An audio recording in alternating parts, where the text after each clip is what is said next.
जळगाव महानगरपालिकेच्या नवनियुक्त महापौर दीपमाला काळे यांनी रक्तदान करत यावेळी आपल्या कारकिर्दीची सुरुवात केली आहे. थॅलेसेमिया रुग्णांसाठी मदतीचा हात देऊन रक्तदान केलं आहे. जास्तीत जास्त जळगावकर नागरिकांनी रक्तदान करावे असे आवाहन नवनियुक्त महापौर दीपमाला काळे यांनी जळगावकर नागरिकांना केले आहे. रक्तदानामुळे अनेकांचे प्राण वाचू शकतात, हीच भावना डोळ्यासमोर ठेवत जळगाव महानगरपालिकेच्या महापौर दीपमाला काळे यांनी महापौरपदी विराजमान होताच थॅलेसेमिया रुग्णांसाठी मदतीचा हात पुढे करत स्वतः रक्तदान करून आपल्या कारकिर्दीची सुरुवात केली आहे. रक्तपेढ्यांमध्ये मोठ्या प्रमाणात रक्ताचा तुटवडा भासत असून थॅलेसेमिया बालकांना रक्ताची कमतरता भासत असून जास्तीत जास्त जळगावकर नागरिकांनी या बालकांसाठी पुढे यावे व रक्तदान करावे असे आवाहन नवनियुक्त महापौर दीपमाला काळे यांनी केले आहे.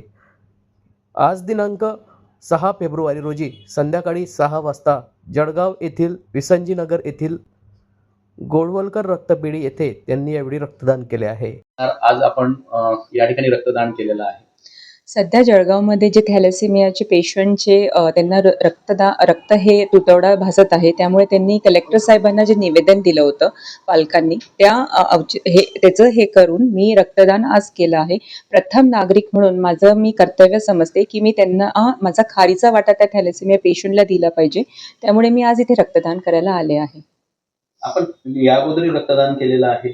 हो, मी करोना पिरियड जेव्हा होता तेव्हापासून रक्तदान मी चालू केलं होतं. जळगावकरांना काय आव्हान करणार? जळगावकरांना हेच आवाहन करू इच्छिते की मी जसं प्रथम नागरिक म्हणून माझं हे मी कर्तव्य पार पाडलं आहे, त्याचप्रमाणे तुम्हीही माझ्यासोबत जुळून रक्तदान हे करायला पाहिजे. कारण की रक्तदान हे श्रेष्ठ दान असतं आणि रक्त केल्यामुळे थॅलेसेमियाचे जे मुलं लहान बालक पेशंट असतात त्यांना रक्ताचा तुटवडा तर येत्या उन्हाळ्यामध्ये हा भासणारच आहे. तो आपण कमी करण्यासाठी युवा पिढी आणि सर्व युवा पिढी आणि सर्व माझ्यासोबतचे जे आहेत त्यांनी पुढे यायला पाहिजे आणि त्यांनी रक्तदान हे केलं गेलं पाहिजे. त्यामुळे मी त्यांना सर्वांना आवाहन करते की आपण चला एक पोर्टल बनवूया जिथे मीही अपलोड करते माझा फोटो आणि तुम्हीही तुमचे फोटो अपलोड करा की हो आम्हीही तुमच्यासोबत आहे आणि आम्हीही रक्तदान केलं.